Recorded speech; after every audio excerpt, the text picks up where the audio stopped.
Well, it's always very emotional to see how far PyeongChang has come since its first bid in 2003. And this time, the city is more prepared than ever and a strong contender in the race. That's right, but will it be enough? That is the question of the hour. And to help us take an in-depth look at the various aspects of the bid, we have Kim Gi-han, professor of global sports management at Seoul National University, and Arirang News' reporter Kim Han-ul joining us in the studio. Hello, guys. Hello. Hello. So, first of all, Professor, thanks for burning the midnight oil with us. And I know that we learned a lot of lessons from the previous failed two bids. So, is it working towards PyeongChang's advantage this time? Well, in the past two attempts to host Winter Olympic Games, PyeongChang has been told that it is underprepared for various reasons.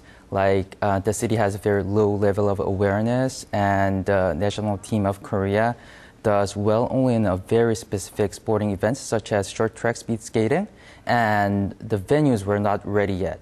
But in 2010, in Vancouver Winter Olympic Games, Korean national team won multiple gold medals in various sporting events. And as of now, the venues for ski jump and biathlon and cross-country skiing are completely built and ready. So for these reasons, PyeongChang's bid committee members have kept claiming that PyeongChang is ready and prepared. And I think that the IOC members are aware of this fact.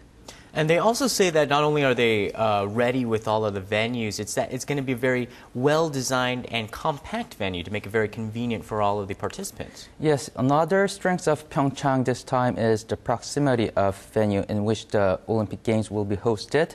PyeongChang's facilities are comprised of Alpensia cluster and coastal cluster, and the Alpensia cluster are designed to play games for snow sports, and the coastal cluster are designed for the ice sports, and the distance between the two clusters are just within 30 minutes. And all the accommodations are within 5-minute distance from the venues, and no other competing candidate cities have such a proximity.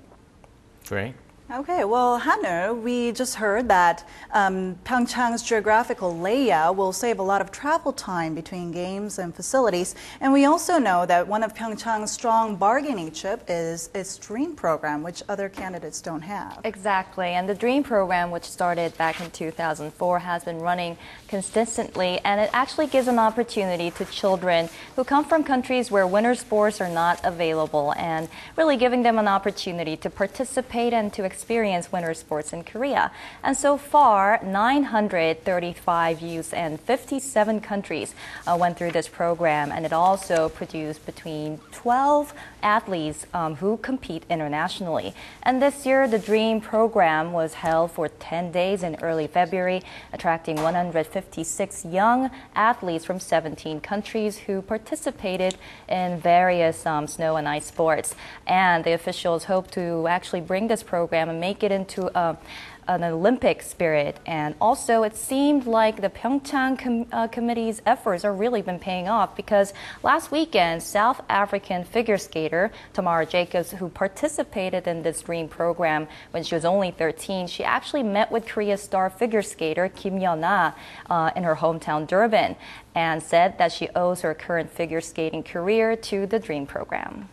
And speaking of a lot of these sports stars, Korea has certainly developed a whole cadre of winter sports athletes since its first bid try. Exactly, and this year, the PyeongChang's bidding committee definitely has a star lineup. But what's different about this year compared to the previous bids is that these stars have become much younger in general, including the national skating champion, Kim Yeona, internationally well-known, the young gold medalist of the 2010 Vancouver Winter Olympics, such as Lee Seung-hoon, Mo Tae-bum, and Lee Sang-hwa. And more, not only to mention the veteran gold medalists such as Kang Kang Gang-bae for bobsleigh and Chun Mi-kyung for speed skating. But the hidden card for this year's bid has to be Toby Dawson. Dawson, who's a Korean adoptee to the U.S., has become a medalist for the Torino Winter Olympics of Italy back in 2006. And after winning the bronze medal for the mogul skiing, he actually found his birth father because he was exposed to the media, and he owes this, and he says it wouldn't have been possible without the Winter Olympic Games. And for the final presentation, he appealed that to the IOC, this story, and we'll find out very shortly if this pitch really worked well or not. Okay, well, thanks, Professor, and thanks, Hanur. Thank you. All right, well, stay with us. We're just going to be right back and have a lot more from the professor and our reporter. Well, so I guess it looks like someone has already rose as the victor from the first round. And Hanur, although we don't know who secured the first win yet, I know if PyeongChang wants to win this, it better secure a win first round. Exactly, and the officials of the PyeongChang bidding committee said that they emphasized it is absolutely very critical that they win by a majority in the first round, and that is the only possible way for them to secure the city's victory.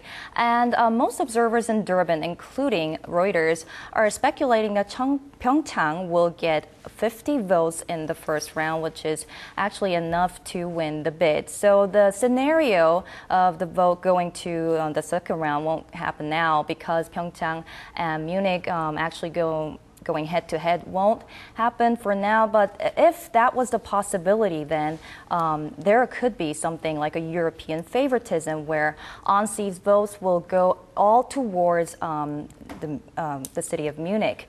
Well, this time around,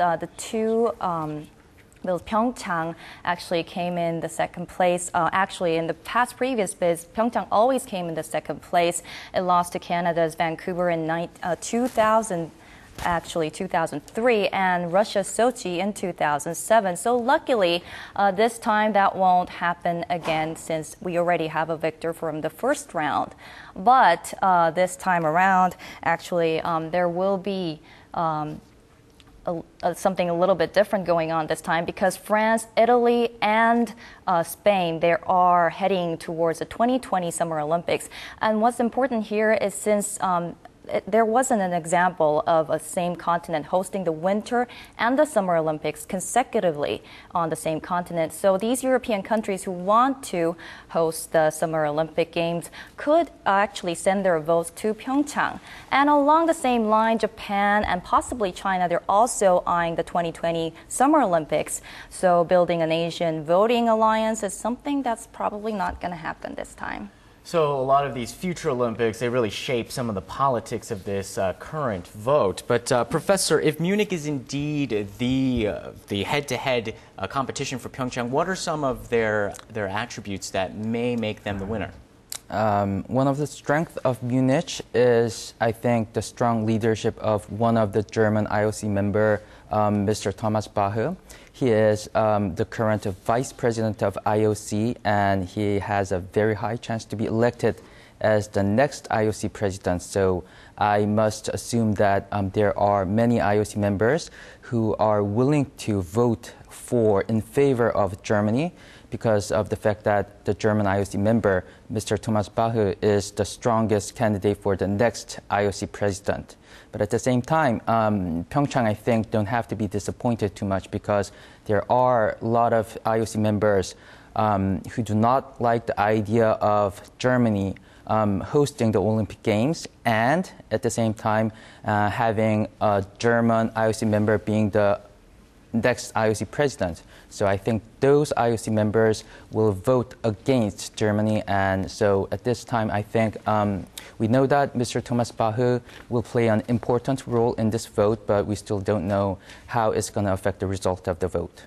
Well, Professor, Germany has a long history of winter sports. Do you think that's going to play as an advantage for Germany?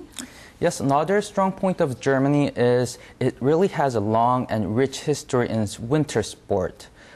In response to PyeongChang's slogan, New Horizon, Munich claims that we need to go back to the roots of winter sport.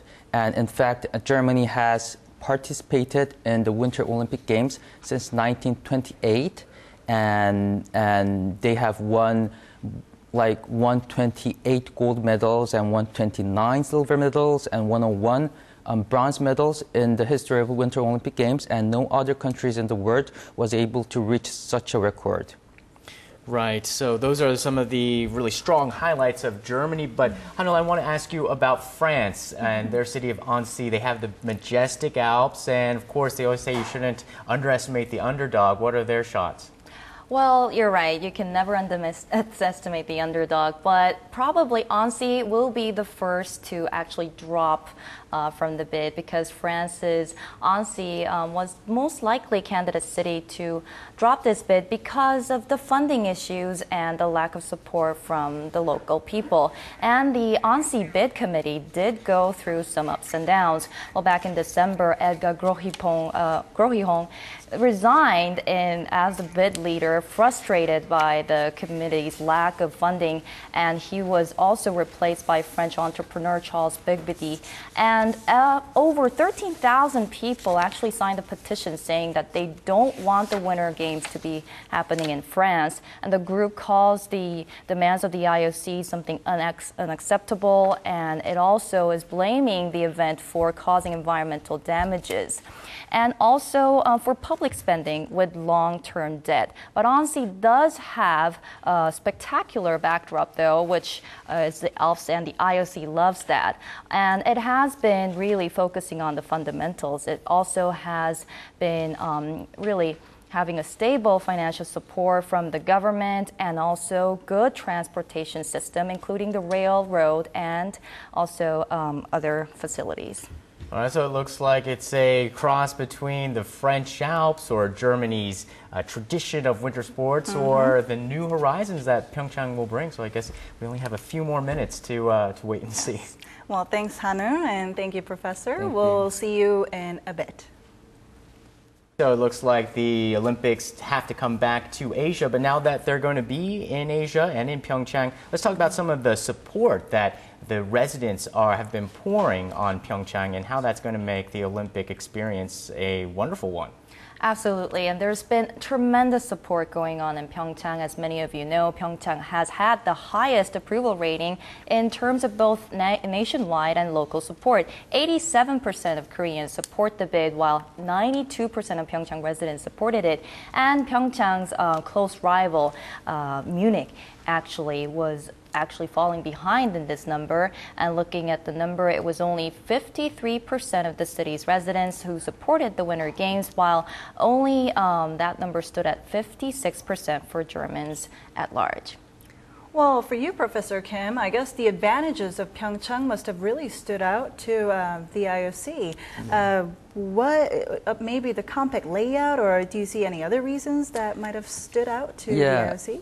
Like I said before, the proximity of the venues in which the Olympic Games will be hosted, that was the strength of one of the strengths of PyeongChang.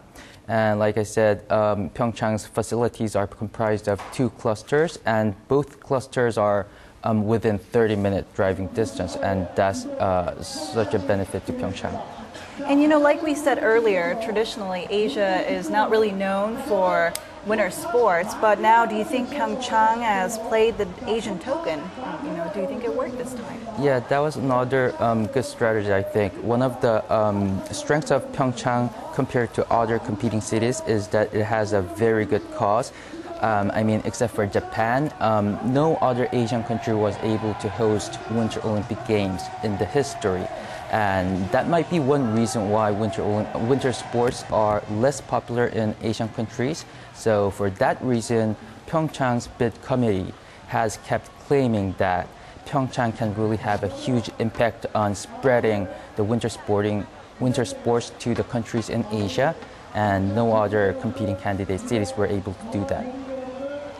All right, so we're seeing some live coverage of the stadium where people in PyeongChang are really excited about. They're celebrating. The 2018 Winter Olympics finally becoming a reality, and we saw some shots over in Durban, South Africa. Well, yes. We see a lot of the delegates that came over from Korea to help the bid process along. Well, Yes. you guys, thank you so much for joining us here so early or late. How can we say? It's late and early, I guess. But thank you so much for coming in and sharing your insights with us. Thank you. Thanks for having us.